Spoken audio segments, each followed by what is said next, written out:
Outside of Viking Alberta, there are the Viking Ribstones, a very important First Nations site that has been used by the First Nations for centuries. It also tells the tale of what was going on in this area in the pre-colonial era. Now, I went there and I took video and pictures. And in no way do I mean disrespect to the First Nations or anything by making videos and telling the history of this site, which I know is a sacred site. Now, there are pictures of the Viking Ribstones all over online. The government of Alberta's website has them. In fact, the placard to direct you to the Viking Ribstones has a picture of the Viking Ribstones along the highway. Nonetheless, I mean no disrespect by sharing this history. I just love history, and I love sharing it with a lot of people.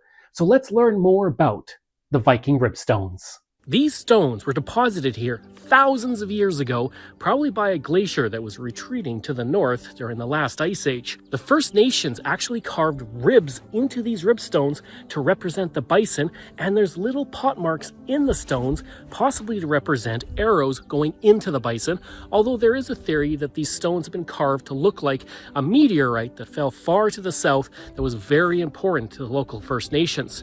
Now, this area actually overlooks a wide swath of land, so the First Nations would have been able to look and see where the bison were, and they would come here to make offerings for a successful hunt.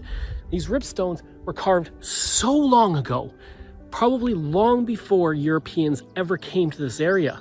And there's only a few of these that still exist. They used to be found all over Alberta, but now there's only 9 left. And one of those is right here, near Viking, Alberta, with the Viking Ribstones.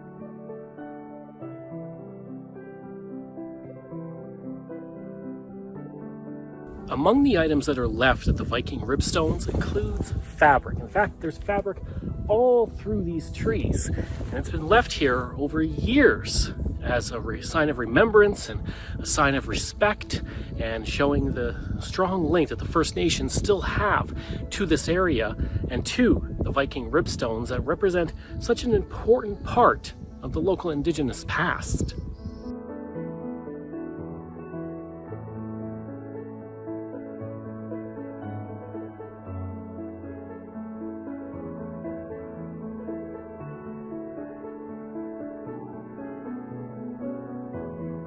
The Viking Ribstones are an example of what I'm trying to do with my trip around Canada this year, because this is off of a secondary highway down a gravel road, and there are markers to tell you exactly where it is, but a lot of people have no idea this is here, and this is older than pretty much every other thing that's been built in Alberta. So it's really cool to be able to come here and see this firsthand and see something that has such a strong link to the past. And that's why I like driving these secondary roads and exploring Canada, because you never know what you're going to find.